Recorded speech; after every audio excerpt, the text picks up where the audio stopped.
नमस्कार। प्रस्तुत है आज का चिंतन। पर्यावरण संतुलन में वृक्ष वनस्पतियों का जितना योगदान है उतना प्रकृति के अन्य किसी भी घटक का नहीं है। दिन प्रतिदिन वातावरण में घुलते जहर के परिशोधन तथा जीवन के परिपोषण के लिए उपयोगी तत्वों के अभिवर्धन में ये मूक पर सजीव संरक्षक की भूमिका निभाते हैं। इनके महत्वपूर्ण उदात्त अनुदानों को देखकर ही पुरातन काल में दृष्टा ऋषियों ने वृक्ष वनस्पतियों के पोषण और संरक्षण को देव आराधना जितना पुण्य फल देने वाला माना था। वृक्षारोपण को दान, पुण्य, तीर्थ उपासना और साधना के समकक्ष माना जाता था। यह मान्यता अकारण नहीं थी। वृक्ष वनस्पतियों के असंख्य अनुदानों के कारण ही उन्हें इतना अधिक महत्व मिला हुआ था। मनुष्य की भौतिक समृद्धि में असाधारण सहयोग करने वाली वृक्ष संपदा का तात्कालिक आवश्यकताओं की पूर्ति के लिए अंधाधुंध कटाई का एक दौर शुरू हुआ। उसके दूरवर्ती किंतु महत्वपूर्ण परिणामों की उपेक्षा हुई। फलतः संपूर्ण इकोलॉजिकल चक्र ही डगमगा गया, जिसकी परिणति अनेक प्रकार के विभीषिकाओं के रूप में सर्वत्र दृष्टिगोचर हो रही है। मौसम में असामयिक हेरफेर, अतिवृष्टि, अनावृष्टि जैसे कितने ही प्रकृति प्रकोप संतुलन के लिए अनिवार्य वृक्ष संपदा के नष्ट करने के ही दुष्परिणाम है। प्रकृति विक्षोभों की श्रृंखला में एक भयंकर कड़ी जुड़ी है, भूस्खलन एवं भूक्षरण की, जिससे प्रतिवर्ष उपजाऊ भूसंपदा का एक बड़ा भाग गंवाना पड़ रहा है। साथ ही असंख्य व्यक्तियों को अपने जीवन के प्रतिवर्ष हाथ धोना पड़ रहा है विगत कुछ वर्षों से हिमालय के निकटवर्ती क्षेत्रों में भूस्खलन की घटनाओं में निरंतर अभिवृद्धि हो रही है। 16 अगस्त 1979 की रात की चमोली जिले के कोथा गांव में मूसलाधार वर्षा हुई। वर्षा के साथ हुए भूस्खलन से पूरा गांव ही नीचे दब गया। आज 2025 में भी इतने अधिक भूस्खलन और अतिवृष्टि की संख्या हम समाचारों में देखते ही रहते हैं। शमशान जैसी भूमि बन गई थी उस समय चमोली जिले के कोथा गांव की। हिमाचल प्रदेश में हुए एक भूस्खलन से सैकड़ों व्यक्ति मारे गए और सैकड़ों घायल हुए। एक बार जन्माष्टमी की मध्य रात्रि को पिथौरागढ़ जिले के शिशना गांव के 300 व्यक्ति जमीन के अचानक धंसने से भीतर दब गए। सैकड़ों पशु भी इस चपेट में मारे गए। उसी रात निकटवर्ती एक अन्य गांव गाशीला में भी भूस्खलन से असंख्य जाने गईं। गांव की खेती और बने घर बर्बाद हो गए। इसी प्रकार तवाधार क्षेत्र में पृथ्वी में दरार पड़ने से सैकड़ों व्यक्तियों की अकाल मृत्यु हुई।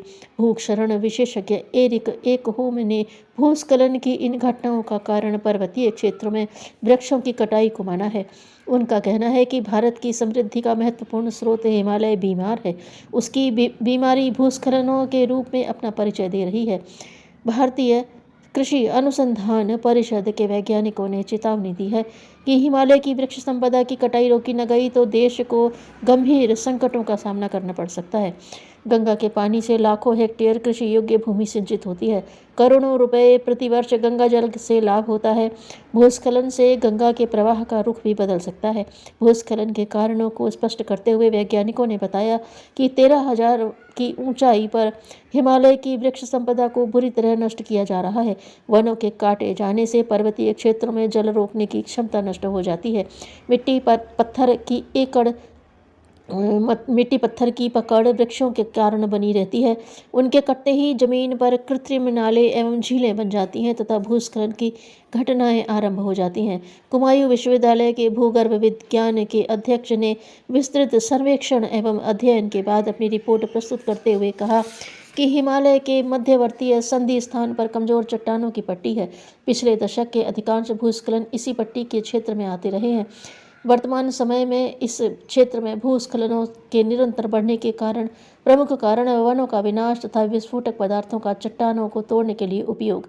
सर्वेक्षण करने वाले इन विशेषज्ञों का कहना है कि इस क्षेत्र में हरे पेड़ों की कटाई पर कड़ाई से प्रतिबंध लगाना चाहिए। साथ ही किसी भी तरह के विस्फोटक पदार्थों का कभी उपयोग न किया जाए।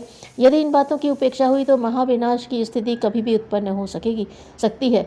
भू वैज्ञानिकों का मत है कि प्रतिवर्ष भारतवर्ष हजारों हेक्टेयर कृषि योग्य भूमि गंवाता जा रहा है, क्योंकि पहाड़ों पर जंगल कट जाने से तेजी से दौड़ता वर्षा का पानी खड्ड और दर्रे बनाता है। नदियों में रेत मिट्टी अधिक जम जाने से उनकी चौड़ाई और प्रवाह का क्षेत्र बढ़ता जा रहा है। पिछले 50 वर्षों में वनों की कटाई अत्यधिक हुई है। हजारों टन उपजाऊ मिट्टी प्रतिवर्ष बहकर नदियों में चली जाती है।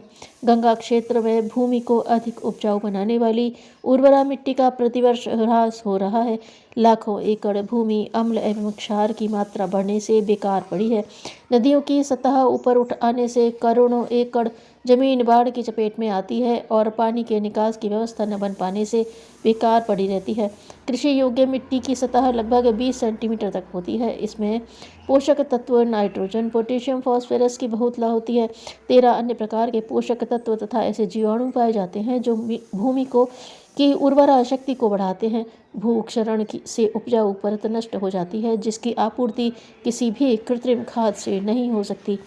भूगर्भ शास्त्रियों का मत है कि वन संपदा को विनष्ट होने से रोका न गया तो देश को कुछ ही वर्षों में उपजाऊ योग्य भूमि का एक बड़ा भाग गंवाना पड़ेगा। प्रतिवर्ष आने वाली बाढ़ें मानसून ही की नहीं, प्रकृति विक्षोभ की परिचायक है। मानसून तो प्रकृति की वह देन है जिस पर फसलें जीवित रहती हैं। वृक्षों के कटने से बाढ़ों में भी वृद्धि हुई है। फलतः प्रतिवर्ष कृषि योग्य भूमि परतों को बाढ़ें बहा ले जाती हैं तथा अपनी विनाश लीला रच जाती हैं। अतः पर्यावरण संरक्षण के लिए नए वृक्ष लगाने का भी अभियान भी साथ साथ चलना चाहिए। पर्यावरण संतुलन के लिए भूभाग के 1/3 हिस्से में वृक्षों का होना अनिवार्य माना गया है। इसके लिए एक व्यक्ति एक वृक्ष अवश्य लगाए।